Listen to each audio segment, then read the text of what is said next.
नमस्कार मित्रांनो, आपल्या सर्वांचं एका नवीन व्हिडिओमध्ये स्वागत आहे। लक्षात घ्या की स्क्रीनवर जो काही एसएमएस तुम्हाला दिसतोय असा एसएमएस तुम्हाला आलाय का? लक्षात घ्या की ड्रायव्हिंग लायसन्स संदर्भात या ठिकाणी मोठी अपडेट या ठिकाणी पाहायला मिळते।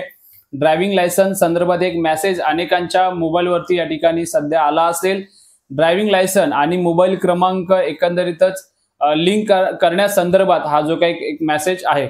परिवहन विभागाच्या विविध सेवांसाठी मोबाईल नंबर जो आहे तो आता आधार कार्डला लिंक करणं या ठिकाणी अनिवार्य करण्यात आलेलं आहे।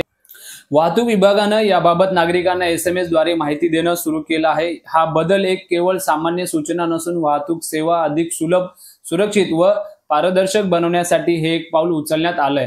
तर लक्षात घ्या की आधार प्रमाणीकरणामुळे जसं की युजरची जी काही ओळख आहे ती व्हेरीफाय होईल। त्याचबरोबर आता जसं की रिअल टाइम अपडेट सुद्धा या ठिकाणी आता पाहायला मिळणार। जसं की मोबाईल नंबर लिंक केल्यामुळे वाहन नोंदणी, जसं की दंड, त्याचबरोबर नूतनीकरण व इतर परिवहन ज्या काही सेवांची जी काही संबंधित माहिती आता रिअल टाइम मध्ये या ठिकाणी थेट नागरिकांना त्यांच्या मोबाईलवरती मिळेल।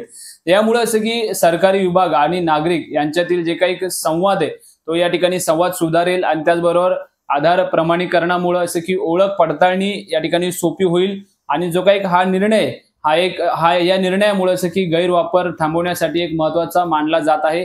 आणि काही लोक जे ते या ठिकाणी दंड टाळण्यासाठी किंवा नियमाचं उल्लंघन केल्यानंतर जे काही ओळख आहे ती ओळख लपवण्यासाठी मोबाईल नंबर किंवा पत्ता बदलतात। आणि त्याचबरोबर एकंदरीत पाहायला गेलं तर आधार आधारित जसं की पडताळणीमुळे ही जी काही समस्या आहे ती आता दूर होईल।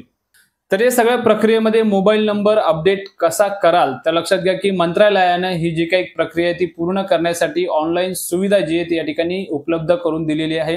यासाठी तुम्हाला कोणत्याही कार्यालयात जाण्याची गरज नाही। तुम्ही घर बसल्या अधिकृत वेबसाईटवर जाऊन हे जे काही काम आहे ते करू शकता। त्या अधिकृत वेबसाईट जी आहे ती आहे parivahan.gov.in। ह्या वेबसाईटवरती, या अधिकृत वेबसाईटवर जाऊन तुम्ही मोबाईल नंबर जे ते अपडेट करता येणार आहे आणि तुम्ही करू शकता। याशिवाय वाहन किंवा त्याचबरोबर सारथी पोर्टलचाही वापर या ठिकाणी तुम्ही करू शकता। आता मोबाईल नंबर नेमका अपडेट कसा करायचा ते स्टेप बाय स्टेप आपण या ठिकाणी जाणून घेणार आहोत।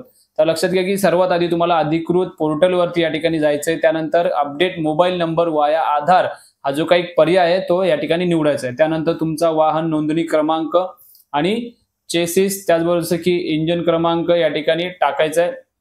ते टाकल्यानंतर जसं की तुमच्या आधार लिंक असलेल्या मोबाईल नंबरवरती आलेला जो काही OTP आहे तो टाकून आधार प्रमाणीकरण प्रक्रिया या ठिकाणी पूर्ण करता येईल। त्याचबरोबर जसं की पूर्ण करा, त्यानंतर जसं की माहितीची काही पुष्टी करा आणि सबमिट करा।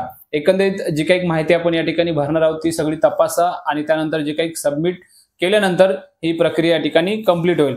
तर एकंदरीत या सगळ्या गोष्टीबद्दल किंवा या सगळ्या जे काही अपडेट बद्दल तुमचं काय मत आहे हे कमेंट बॉक्समध्ये नक्की कळवा। चॅनलवर जर तुम्ही नवीन असाल तर चॅनलला सबस्क्राईब करा। व्हिडिओ जर आवडला असेल, माहिती जर आवडली असेल तर तुमच्या मित्रपरिवार नातेवाईकांमध्ये नक्की शेअर करा। तर पुन्हा भेटू अशा एका नवीन व्हिडिओ सोबत। नमस्ते, जय हिंद, जय महाराष्ट्र।